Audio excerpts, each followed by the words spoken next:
It was a Friday night, with a storm brewing on the horizon, when Mike received what he thought would be his final pizza delivery of the evening. The address was unfamiliar, deep in the woods, far off the beaten path. Normally, he'd turn down a run like this, but the promise of a generous tip and the desire to call it a night convinced him otherwise. He'd been doing this job for 5 years now and had seen some strange things.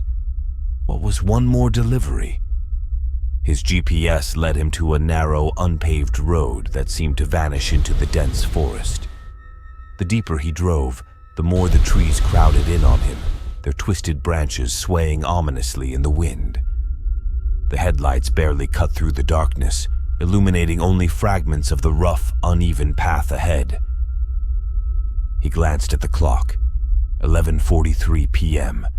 He just needed to drop off the pizza, collect the cash, and get out of here. But something about this place was off. Too isolated, too quiet. The house eventually came into view, an old, decaying 2-story structure, its windows shattered and its front yard overrun with weeds and brambles. The roof sagged in places, and the wood looked brittle, as if it had been abandoned for years. Mike frowned. This didn't look like the kind of place anyone would live, let alone order pizza. He pulled up beside the house and turned off the engine, sitting for a moment in the suffocating silence. No lights, no movement, only the low rumble of thunder in the distance. He grabbed the pizza and stepped out of the car, the wind picking up as he approached the front door. The house loomed over him, dark and menacing, as though it was watching. Mike shook off the uneasy feeling. He wasn't one to scare easily, but something about this place gnawed at him. He knocked on the door. Twice.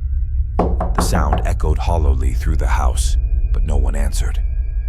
Frowning, he knocked again, louder this time. "Pizza delivery," he called, his voice cutting through the oppressive quiet. Still, nothing. As he reached for his phone to call the number on the order, he noticed the front door was slightly ajar. "Hello?" he called, pushing the door open. It creaked on rusted hinges, revealing a dark hallway beyond. Mike hesitated. He should just leave, he knew it. But the promise of the tip kept him rooted in place. He stepped inside, the musty air thick and heavy, like the house had been sealed off from the world for decades. The floorboards groaned under his weight, and the only light came from his phone, casting long, eerie shadows along the walls. "Anyone home?" he called out, but his voice felt small, swallowed by the gloom. That's when he saw it, a figure standing at the end of the hallway, motionless, silent. "Hey, I've got your pizza," Mike said, trying to sound casual, but his voice betrayed him, shaking with fear. The figure didn't move. It stood completely still, shrouded in darkness. Mike's pulse quickened. He squinted, trying to make out any details. "Hello?" he repeated, louder this time, but the figure remained frozen. His instincts screamed at him to leave, to turn around and get out. But something held him in place, a morbid curiosity, or perhaps something more sinister. He took a step forward, the floor creaking underfoot. Then another. The figure stayed still, as if it were waiting for him to come closer. Suddenly, his phone flickered and went out, plunging the house into pitch darkness. Mike's breath caught in his throat. He fumbled with the phone, trying to turn the light back on, but it wouldn't work.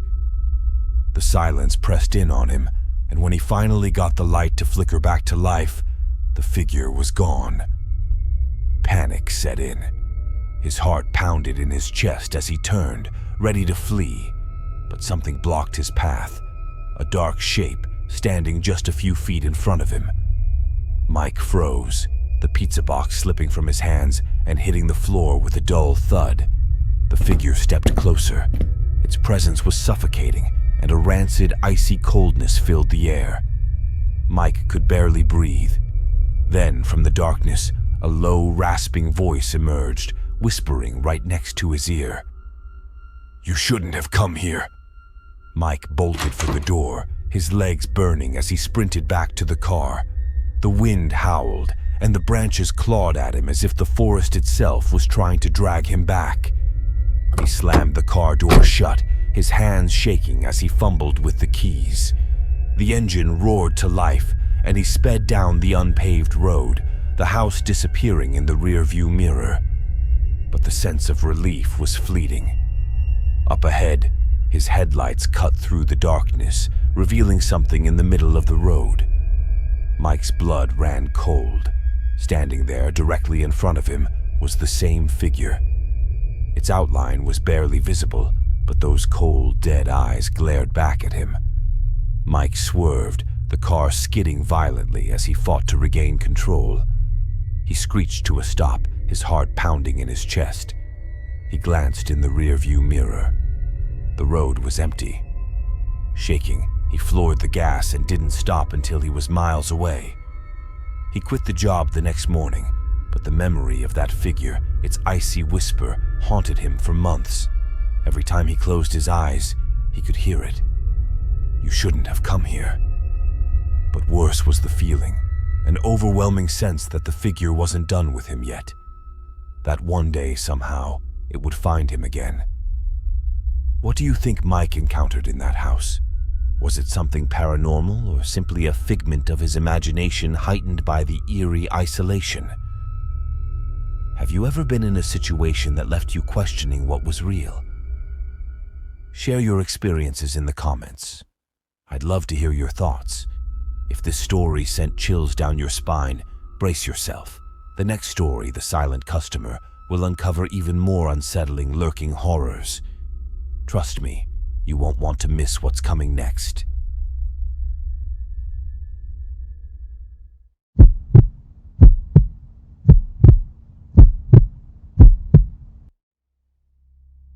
Jackson had been delivering pizzas for almost 2 years, but this particular night felt different. The air was heavy, thick with humidity, as a storm hovered on the horizon. It had been a slow shift, and just as he was about to close out for the night, his manager handed him one last delivery. "You're the only one left on the clock. It's for a house about 20 minutes out of town," his manager said, scribbling down the address.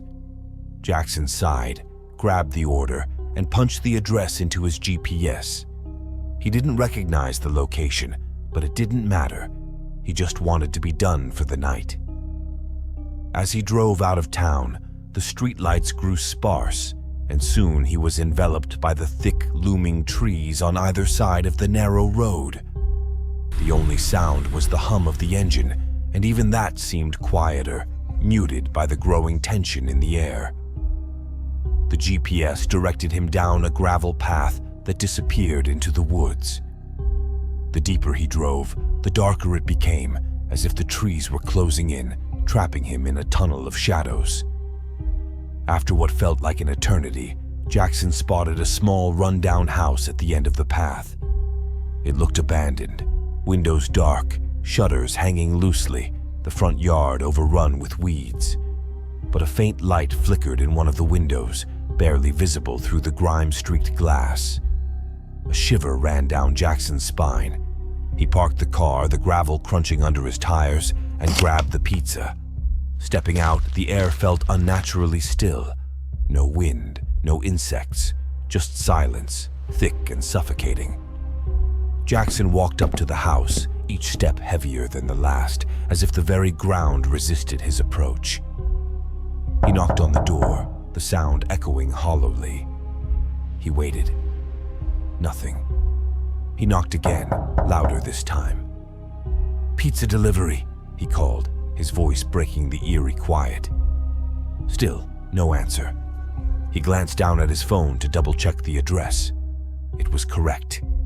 As he prepared to knock one more time, the door creaked open, just a sliver, enough for him to see a figure standing in the darkness beyond. Jackson's heart skipped a beat. The figure didn't move, didn't speak. It just stood there, motionless, shrouded in shadow. Here's your pizza," Jackson said, holding out the box. The figure remained silent. Jackson could barely make out a tall man in what looked like a long, dark coat. The dim light from inside didn't touch his face, leaving it obscured, hidden in the shadows. Jackson swallowed, feeling his unease grow. "It's $12.50, he added, his voice faltering. Slowly, a bony hand extended from the darkness, long fingers curling around the pizza box. The hand was ice cold, the touch sending a shiver down Jackson's arm. He stepped back instinctively as the man took the pizza, but still no payment was offered. Jackson cleared his throat. "The payment?" No response. The man just stood there holding the pizza, staring at Jackson from the shadows. Then from deep inside the house, Jackson heard it, a thump followed by the unmistakable sound of something heavy being dragged across the floor. His blood ran cold. He took another step back, glancing toward his car, suddenly feeling far too exposed.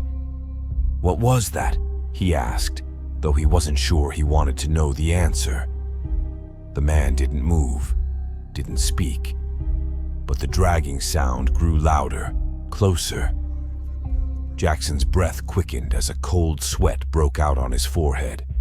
The sound was coming from just beyond the doorway, and something about it felt wrong, unnatural, like whatever was making it didn't belong.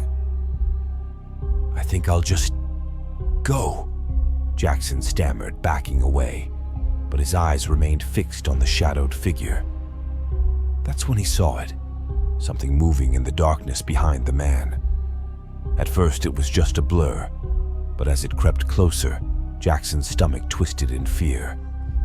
It was large, crawling low to the ground, its limbs unnaturally long and spindly, like a grotesque spider dragging itself forward. Its face remained obscured, hidden in the shadows, but Jackson could feel its gaze on him, heavy and malevolent. The man in the doorway remained still, as if he were a part of the house itself. But the thing behind him, it was coming. The dragging sound was now inches away, accompanied by a sickening, wet slithering that made Jackson's skin crawl. Without another word, Jackson turned and sprinted toward his car, his feet slipping on the gravel as he fumbled with his keys. The dragging sound followed him, closer, faster, as if the creature was right behind him now. He didn't dare look back. He yanked the car door open and threw himself inside, slamming the door shut just as something heavy thudded against it. His heart pounded in his chest as he locked the doors and floored the gas, the tires spinning on the gravel before the car lurched forward. In his rearview mirror, he saw the man standing in the doorway, still as a statue, the pizza forgotten in his hand. But behind him, crawling into the doorway, was the creature. Its face finally came into view, pale, hollow, with eyes that seemed to glow faintly in the darkness. Its mouth hung open in a twisted, unnatural grin. Jackson didn't stop to process it. He floored it down the path, the house quickly disappearing into the rearview mirror. But even as he sped away, the image of that thing, its dragging limbs and its grotesque, grinning face, was burned into his mind. When he finally reached the main road, his hands were trembling so badly he had to pull over. His breath came in short, panicked bursts, but all he could hear was the dragging sound. Even miles away, it still echoed in his ears.